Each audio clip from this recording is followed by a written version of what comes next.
Hello, my name is Melissa Galasso, and today we're going to talk about the first ASU issued in 2023.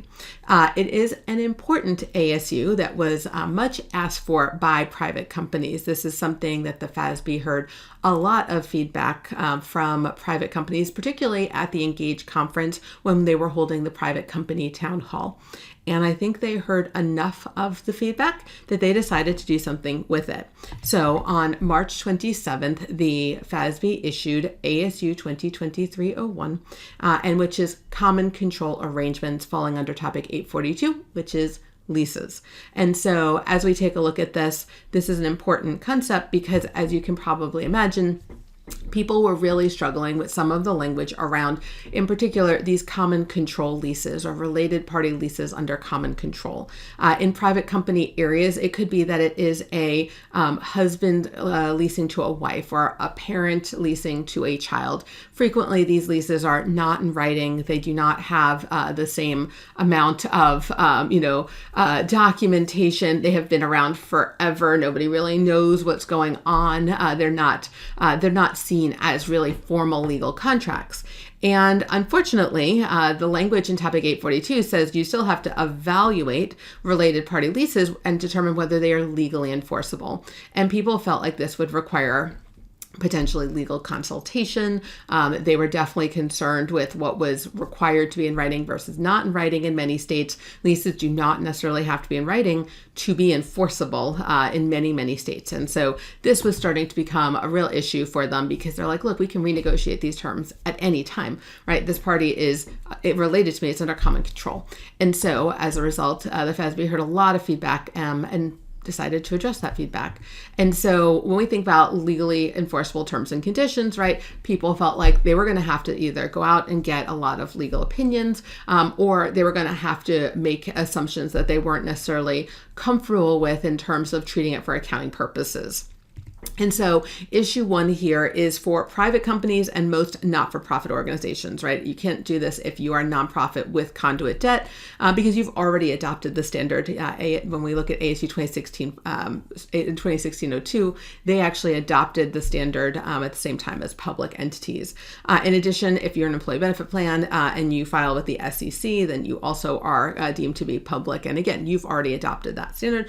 So this is not for you, but it is for private entities and nonprofits without conduit debt. And what it's going to do is going to provide a practical expedient. The practical expedient is going to help us determine whether a lease exists and what the classification of that lease would be and what the related account it is based on the written terms and conditions. So you're probably saying, Melissa, you just told us that these aren't in writing. This was basically a carrot that the FASB gave to private companies. And for example, they could simply enter into a single one-year lease. One-year leases are excluded from topic 842, so long as in the following year they enter into a single one-year lease. So these do have to be in writing. If they aren't in writing, they're not eligible for the practical expedient. But if they are in writing, you would simply follow the terms and conditions. You would not have to look at implied items. You would not have to try to evaluate if they were legally enforceable. You would simply say, what are the terms written down? Let me go take a look and see what is the definition of a lease. Is this classification and what is the accounting based on just those written terms?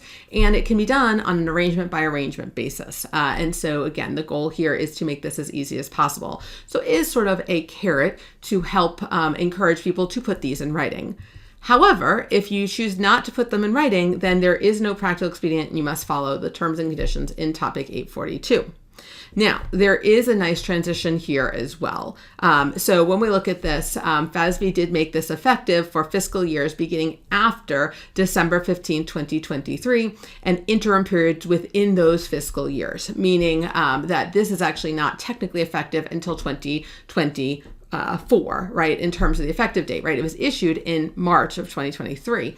Now, the effective date for topic 842 was December of 2022, right? So we are about 3 months after the technical implementation of leases. But if you've talked to any CPA firms recently, they will tell you that many of them were holding financial statements and not issuing them because they knew that this was coming and they wanted to be able to use written terms and conditions instead of the implied terms and all of the evaluation. And so when they wrote this, it is permitted for interim and annual periods that have not yet been made available for issuance. And I think that's really important here. And what I also thought was really important was the guidance they gave around transition, which was regardless of the entity's transition approach, you could still permit to put any existing unwritten terms and conditions into writing before you do this, and it would qualify. So long as you make those unwritten terms written prior to issuing your financial statements, even for your 2022 year ends, then again, in this scenario, it would still meet the requirements for the practical expedient. So not written, at the point when this was issued, but they took the time to put it in writing before they issued the financial statements, then you can use those terms and conditions. So I think that's really important. But this standard doesn't just address issue 1, it obviously also addresses issue number 2. And issue number 2 really relates to leasehold improvements. This was another feedback they got. So obviously, if you have any leasehold improvements with these entities under common control, if you do reduce the lease term down to 1 year, right, this might have a negative impact on your leasehold improvements because leasehold improvements are supposed to be amortized over the shorter of the lease term or the useful life. And so if you write down your lease term to 1 year, then in that scenario, you should be writing off all of your leasehold improvements.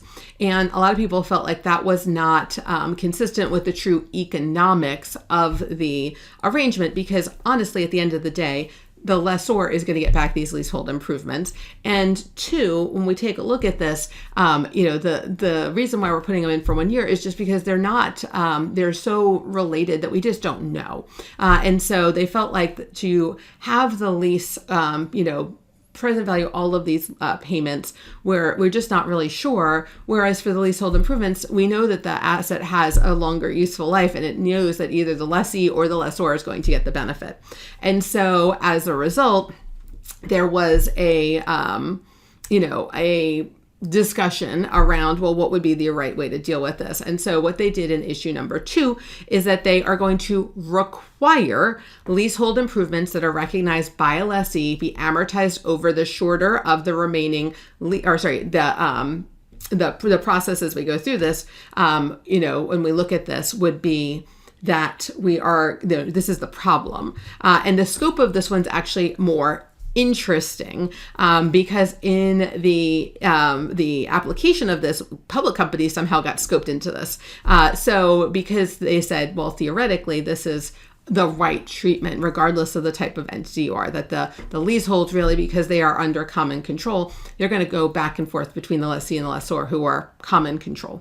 And so this is all lessees that are related, that are party to a lease between entities under common control, in which the lessee is the owner of leasehold improvements. That includes public companies, private companies, and not-for-profit organizations. So again, this is all entities are under issue number 2. So private companies get issue number 1.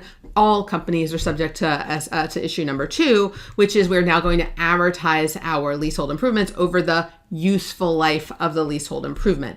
Now, I think this is important. They did change the language here. Originally, it did use the term economic life, and they changed it to useful life to be consistent with the treatment under Topic 360 for property, plant, and equipment. The leaseholds would be amortized, or leasehold improvements would be subject to the impairment testing under Topic 360. And so the useful life of the leasehold improvement, regardless of the lease term. And so basically, so long as the lessee controls the underlying asset, they are allowed to continue to just do it over the useful life. And then if we were to end early, for example, we would have an adjusting entry. And so if we were to think about this, if we had a transfer between entities under common control, we would do that adjustment through equity or net assets if you're a not-for-profit, if the lessee no longer controls the use. So say, we're amortizing it over useful life of 20 years, but like 3 years later, we're done using this asset and we move on to another item. now we're going to transfer it back basically to the lessor, and we're going to do that as I said, an equity adjustment. And so I think this is, more representative of the economics as we go through this. So again, these leasehold improvements are going to be subject to impairment guidance in Topic 360, property, plant, and equipment. And issue 2 is also effective for fiscal years beginning after December 15th, including interim periods within those years. And early adoption is also still permitted for interim and annual financials that have not yet been issued. So if you want to adopt this all together, you absolutely can. All right, that was quite a bit to cover, but hopefully that gave you a nice update on what's going on in ASU 2023-01, Leases under Common Control.